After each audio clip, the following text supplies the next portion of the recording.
आज के समय में अगर देखा जाए तो दुनिया भर में 40,000 से भी ज़्यादा एयरपोर्ट्स हैं, जिनमें कुछ एयरपोर्ट्स ऐसे हैं जो अपनी किसी न किसी खूबी की वजह से दुनिया भर में बहुत ज़्यादा फेमस हैं।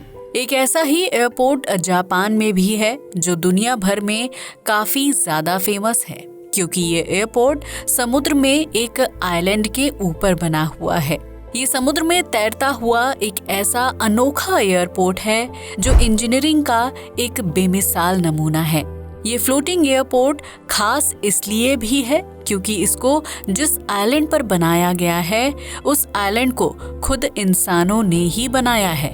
हैरानी की बात यह है कि इस एयरपोर्ट को बनाने में लगभग $20 मिलियन का खर्च आया है, लेकिन अब यही एयरपोर्ट धीरे धीरे समुद्र में डूबता जा रहा है। ऐसा कहा जा रहा है कि ये एयरपोर्ट जल्दी ही समुद्र में डूब जाएगा। तो दिमाग में भी ये ख्याल जरूर आ रहा होगा कि इतने महंगे प्रोजेक्ट को बनाने में ऐसी कौन सी गलती हो गई कि अब ये समुद्र में डूब जाएगा, और आखिर इसको समुद्र में ही क्यों बनाया गया। आज के इस वीडियो में हम इसी फ्लोटिंग एयरपोर्ट के बारे में डिटेल से जानेंगे। हम जिस एयरपोर्ट की बात कर रहे हैं उसका नाम कंसाई इंटरनेशनल एयरपोर्ट है। इस एयरपोर्ट को जिस देश ने बनाया है वो आज पूरी दुनिया में टेक्नोलॉजी के मामले में सबसे आगे है। ये वही देश है जिसने साल 1945 में 2 परमाणु हमलों को झेला था, लेकिन फिर भी इस देश ने हार नहीं मानी और हमेशा दुनिया से आगे चलने की कोशिश की। जापान ही वो देश है जिसने वर्ल्ड वॉर 2 में पूरी तरीके से बर्बाद होने के केवल 18 साल बाद दुनिया की सबसे हाई स्पीड ट्रेन बनाई थी, जिसे आज हम बुलेट ट्रेन कहते हैं।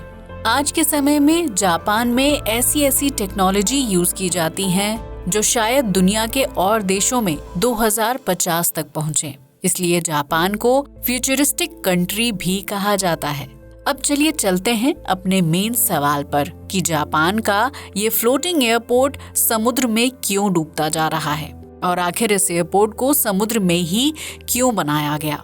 आइए जानते हैं। ये एयरपोर्ट जापान के ओसाका शहर से 50 किलोमीटर दूर कंसाई रीजन में बना हुआ है। यहाँ पर 50 किलोमीटर के रेडियस में पहले से ही 3 एयरपोर्ट बने हुए हैं। ये एयरपोर्ट ओसाका, कोब और क्योटो से काफी करीब हैं, लेकिन जापान की बढ़ती पॉपुलेशन और यहाँ पर हो रहे एक्सपोर्ट्स को देखते हुए जापान को एक बड़े एयरपोर्ट की और ज़रूरत थी ताकि वो अपने एक्सपोर्ट्स को सुधार सके और जापान में जो इंटरनेशनली टूरिस्ट आते हैं उनको सही तरीके से फैसिलिटेट किया जा सके। अब पहले से जो एयरपोर्ट बने हुए थे उनके आसपास आबादी ही आबादी थी, इसलिए उन एयरपोर्ट्स का दायरा बढ़ाना लगभग नामुमकिन था।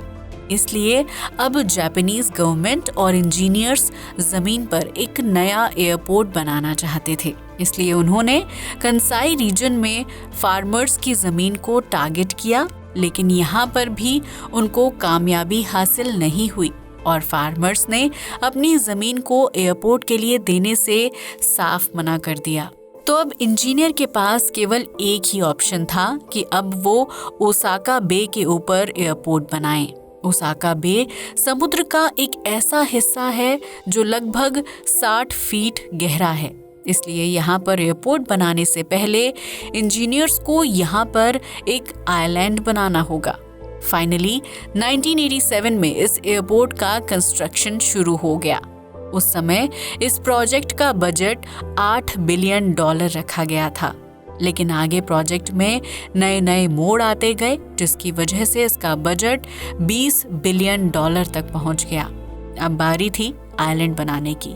जापान इससे पहले भी कई आइलैंड बना चुका था, इसलिए जापान के लिए एक और आइलैंड बनाना कोई बड़ी बात नहीं थी।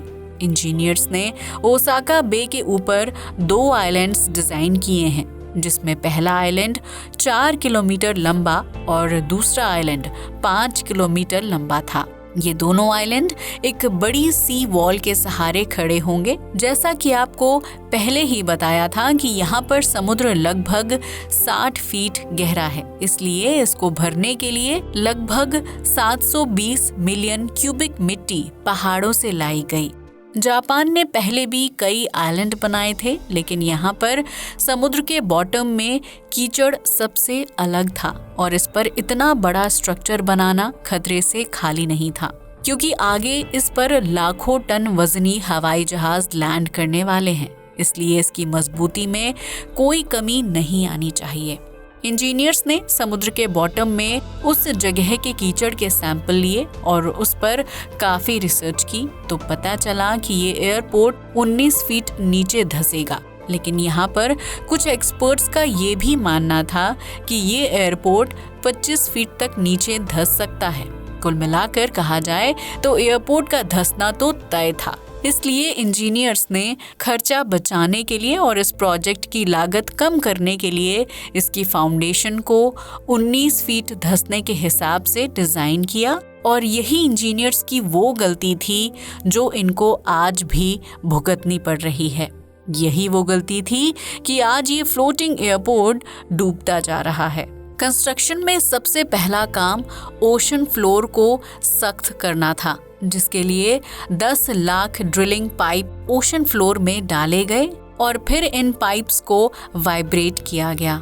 पाइप को वाइब्रेट करने से ओशन फ्लोर काफी हद तक सख्त हो गया और अब इस पर आगे वर्क किया जा सकता था। इसके बाद इन पाइप्स में एक खास तरह का कंक्रीट डाला गया ताकि ये पानी को सही तरीके से कंट्रोल कर सके। इधर 24 किलोमीटर लंबी सी वॉल को बनाने में लगभग 48,000 कंक्रीट ब्लॉक्स का यूज किया गया।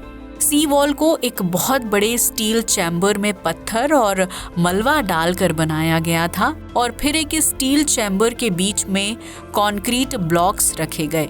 यहाँ पर आपको बता दें कि इस सी वॉल को इसलिए बनाया गया था ताकि समुद्र में आने वाले बड़े बड़े तूफान और उनसे उठने वाली लहरों से एयरपोर्ट को बचाया जा सके। और इसीलिए सी वॉल में मिट्टी डालकर आइलैंड की हाइट को समुद्र लेवल से लगभग 65 फीट ऊंचा कर दिया गया। इसके बाद जब आइलैंड का काम पूरा हुआ तो इधर इंजीनियर्स ने एयरपोर्ट और रनवे का काम स्टार्ट कर दिया। इसके बाद साल 1990 में ओसाका से एयरपोर्ट तक का एक ब्रिज भी बनाकर तैयार कर दिया गया और आपको यकीन नहीं होगा, इस ब्रिज में भी लगभग $1 बिलियन का खर्च आया था, जो कि एक ब्रिज के हिसाब से बहुत ज्यादा था। इस एयरपोर्ट का नीचे धंसना तो पहले से ही तय था, लेकिन यहाँ पर भी इंजीनियर्स ने एक बहुत बड़ी गलती की, क्योंकि जापानीज इंजीनियर्स को लगता था कि एयरपोर्ट केवल 19 फीट तक ही नीचे धंसेगा, जबकि सच्चाई तो ये थी कि कंस्ट्रक्शन के समय ही आइलैंड लगभग 34 फीट तक नीचे जा चुका था। इस आइलैंड को लगभग 65 फीट ऊपर उठाया गया था और एयरपोर्ट के लॉन्च होने से पहले ही ये 34 फीट नीचे धंस चुका था। इससे ये पता चल रहा था कि इस प्रोजेक्ट में कहीं न कहीं कोई कमी जरूर हुई है। यहाँ पर भी इंजीनियर्स अपना एस्टिमेट ये लगा रहे थे कि आने वाले 50 सालों में ये एयरपोर्ट समुद्र से 13 फीट ऊंचाई पर आकर एक जगह पर ठहर जाएगा और उसके बाद ये एयरपोर्ट नीचे नहीं जाएगा। आपको बता दें कि 13 फीट की ऊंचाई एयरपोर्ट को समुद्र की खतरनाक लहरों से बचाने के लिए कोई खास सही नहीं है। इसके बाद यहाँ पर भी इंजीनियर्स की किस्मत खराब निकलती है और जो बात इंजीनियर्स आने वाले 50 सालों में एक्सपेक्ट कर रहे थे वो केवल 10 सालों में ही आ खड़ी हुई। जी हाँ, ये एयरपोर्ट अब केवल 13 फीट की ऊंचाई पर ही रह गया है। कांसाई इंटरनेशनल एयरपोर्ट आज भी एक जगह पर स्टेबल नहीं हुआ है और ये लगातार नीचे धंसता जा रहा है। इस समय ये एयरपोर्ट बहुत ही डेंजर कंडीशन में है। कहा तो ये भी जा रहा है कि 2056 तक ये एयरपोर्ट 13 फीट और धंसकर समुद्र के लेवल तक ही आ जाएगा और धीरे धीरे एक समय ऐसा आएगा जब मैन मेड आइलैंड पर बनाया गया दुनिया का पहला एयरपोर्ट समुद्र में डूब जाएगा। अब तक इंजीनियर्स ये बात तो समझ गए होंगे कि अब ये एयरपोर्ट किसी न किसी दिन समुद्र में डूब जाएगा, लेकिन इस एयरपोर्ट को बनाने में बहुत खर्चा और मेहनत लगी है। तो जाहिर सी बात है कि इसको इतनी आसानी से ऐसे ही नहीं छोड़ा जा सकता। इसको बचाने के लिए तरह तरह की कोशिशें की जा रही हैं।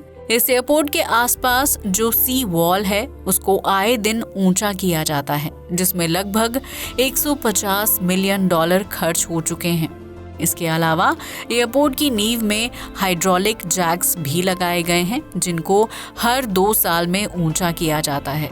पूरे एयरपोर्ट की फाउंडेशन को हर 2 साल में 1.5 इंच तक ऊंचा किया जाता है। अब इससे ये तो नहीं कहा जा सकता कि एयरपोर्ट डूबने से बच जाएगा, लेकिन हाँ, इसके डूबने का खतरा डिले जरूर हो रहा है। सरकार आज भी इसको बचाने के लिए हर साल मिलियंस डॉलर खर्च कर देती है। एक तरफ इस एयरपोर्ट के डूबने का खतरा सर पर मंडरा रहा है, तो दूसरी तरफ नेचर भी आए दिन दस्तक देती रहती है। साल 2018 में ओसाका बे पर एक टाइफून का हमला होता है। ये तूफान इतना ज्यादा खतरनाक था कि इससे समुद्र का लेवल 10 घंटों तक बढ़ गया था और इसका जितना भी पानी था वो सब एयरपोर्ट के ऊपर आया था, जिसकी वजह से रनवे पर खड़े प्लेन को काफी ज्यादा नुकसान भी हुआ था। ये एयरपोर्ट समुद्र में डूबता तो जा ही रहा है, लेकिन यहाँ पर ये भी देखना होगा कि क्या इंजीनियर्स इस एयरपोर्ट को डूबने से बचा पाएंगे। वैसे आपको क्या लगता है, कमेंट में जरूर बताएं। तो दोस्तों, ये थी दुनिया के सबसे पहले floating airport Kansai international airport की कहानी। अगर आपको वीडियो पसंद आई हो तो उसको लाइक कर दें और अपने दोस्तों में शेयर करना बिल्कुल ना भूलें। मिलते हैं आपको ऐसी ही शानदार और इंटरेस्टिंग वीडियो में। जय हिंद।